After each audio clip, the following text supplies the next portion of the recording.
Welcome to UNCAGED, a show that celebrates thought leadership from today's top business leaders. The program provides a voice to amazing executives from around the globe who are shaping the world of business today and mapping the path to the commerce of tomorrow. Today, we're speaking with Yorlene Goff, otherwise known as JoJo. How are you, Yorlene? Doing well, Ben. Great to be with you today. It's great to have you. Yorlene is the executive director of people at MediaCom. MediaCom is truly one of the finest media agencies in the world. She leads the company's people-first culture and drives various initiatives that support the mission of nurturing a growth-focused, agile, and multi-skilled workforce. We'll get more into all of the things that JoJo's working on at MediaCom. But before we get there, tell us a little bit about yourself and your career today. Yeah. Listen, again, thank you for the opportunity to join you and the audience here today. Brief about me, and sort of an implant from across the world, originally born and bred in Panama, here in the US, where in New York, pretty much where there's a melting pot of cultures. Consider myself a transformative leader. Who's excited about change, been in this industry for over 25 years. And there's a saying, the only ones who like change are wet babies. So I consider myself a wet baby who's excited to take on lots of interesting, scopes of work and excitement. And what brings me excitement is the ability to really work from a global perspective with people from all over the world. And I mean, I see that obviously as in your role working with people at MediaCom and really driving, I would say, the talent relationships and the talent growth there, as well as the DE&I stuff. There's a lot of interesting things happening at MediaCom right now. So tell us a little bit more about what you're up to there. Yeah. Listen, the evolution right now is a constant change. I think we're in an exciting period of our industry right now. At MediaCom, for example, we're all coming out of this amazing global experience coming out of COVID, where the exciting thing about it is that we've all been forced to rethink how we go about doing work, where we do work, how do we really attract, retain, and engage talent across the globe.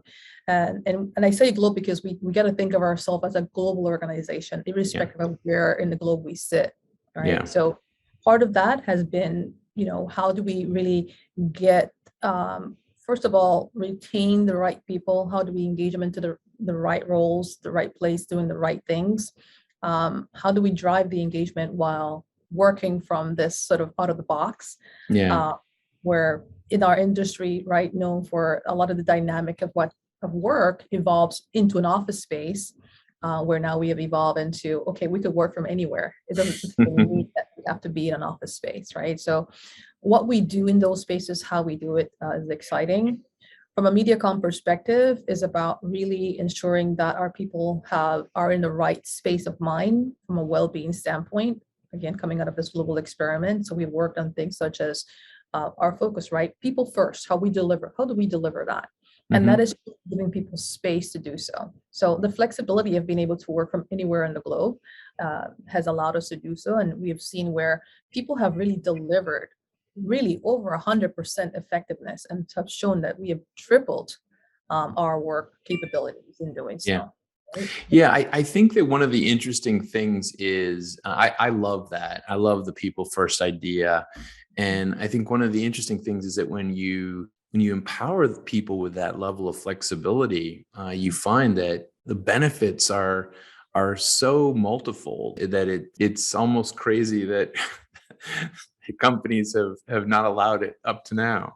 But it is kind of changing the game. And I'm imagining, in your role, you have lots and lots of things going on. I mean, we have a huge talent battle right now with this whole idea of the great resignation and how you keep people enthused and excited, and certainly all of the challenges on the diversity, equity, and inclusion front. I'd love to hear more about what you guys are doing in those spaces. Yeah, so the space of just flexibility, I think is the biggest one. I think it's just not only the ability to work from anywhere, but it's like ensuring that people have the mental space to do so. We've instituted initiatives such as the mental health ally program, which allows us to speak about mental health very openly, right? From a people perspective, making sure folks have the well balanced sort of ability to do so, creating environments to speak about it, making ourselves and resources available to ensure that our folks have the mental space, but also the flexibility to be able to, I would say, own how they deliver work, right? We've done some initiatives there where the Mental Allies program is that we have our actual employees engage in not necessarily being experts, but being a source to be able to speak openly about mental health. When you think about mental health, you typically always go to the negativity of it, but it's having the ability to speak about openly, which I think is a game changer for us. Partnering with the client as well to allow runway, whereby one of the greatest challenge about this sort of global experiment about now working from a confined area is that you're on 24/7 or there's this expectation that you have to be on 24/7 in the midst of having to still deal with your personal things. We're not necessarily getting up and going, leaving an office, right? We're in our homes working. And so how do you create balance of that? So we've instituted things like, meaningful Mondays where we don't have meetings that start until well after 12 p.m. I love that. Right? Mindful Fridays, where you don't have any meetings actually scheduled, but you're actually having an opportunity to catch up on emails, perhaps organize yourself to future-proof what your week looks like in the coming week. So those little things that I think add flexibility has been able for us to be able to really speak in terms of delivering that people first concept. It's such a good point. I think that if anything, the early part of the pandemic made us all hyper aware of the inability to create our own limits when we're kind of pushed into these virtual conversations constantly. And global citizens such as yourself, and I'm basically in that same position. I found myself on calls with people in Australia at 3 a.m. and not finishing the day until 11:30 p.m. So that's obviously not healthy. So it's great to create these barriers. I love that's what you guys are able to carve out. So, I mean, some of the areas that you're working on clearly is providing the teams space, the individuals opportunities to kind of create their own best working and working situation. Put that type of discussion that you're working on into the broader context of what we're seeing right now, in the industry. I mean, we're seeing this, as we said, this talent war. We're seeing all of these big topics. What are your thoughts on that stuff, and how are you guys playing in that world? Yeah. We are trying to, from our perspective, more be leaders versus followers in the industry. And so this great experiment is that the fact that we're all facing the exact sort of challenge, right? Yes, it's a great resignation, and that is because teams that we're looking to hire, are dictating, how they want to work, where they want to work, how they want to be compensated for that. So it's allowed us to, from a compensation standpoint, I think, you want to pay for value that's being driven, right? But also having more flexibility. One of the things that we have done is, not enforcing sort of a return to the office perspective, but allowing that flexibility, right, to be able to still have a combination and allow individuals to do what's important to them, right? Still deliver their best, but have the flexibility of having, if it's, coming into the office once a week, twice a week, or 3 times a week. So that's a huge shift in this industry where the essence, you feel like everything needs to be done into the office setting. And we have found that again. Yeah, no, it's fascinating. And I actually think it's a true point of differentiation. We've seen in your industry, the advertising services, marketing, media services space, we've seen agency groups actually take very different positions on this. And so it's actually going to be a really interesting one. Some are actually demanding that all of their teams go right back to the office. So there you have it. We'll see how it all plays out. And that's a shift, right, Brad? Is that so some followers are trying to sort of kind of go back to what we were pre-COVID. And we know that change has happened. We talk about, for example, digital first. Well, digital is already here, right? And so we're already here at an injunction point where we need to sort of change our approach to how we engage talent. And what the market is demanding is flexibility. Where I want to work hard, I want to do it. And I want to be part of an organization that allows me to do so. And I think that's one of the biggest, game changers that MediaCom, from a Group M perspective, has allowed that to happen. Yeah. We're catching up for sure, right? Yeah. With how we go about the reward mechanisms. And I think that's the greatest, opportunity area that we are looking. So we have to go beyond just vacation time, because we know people don't really take vacations, right? Right. But how do you create an ecosystem that people have control versus it being at the behest of organizations? I think that's where the opportunity lies. One of the things that I'm looking to do from a MediaCom perspective is how do we not only speak equity, but deliver equity, right? Mm-hmm. And that is making sure, for example, that everybody, irrespective of gender, race, or class, has the ability to see themselves represented at every level of the organization from a higher perspective.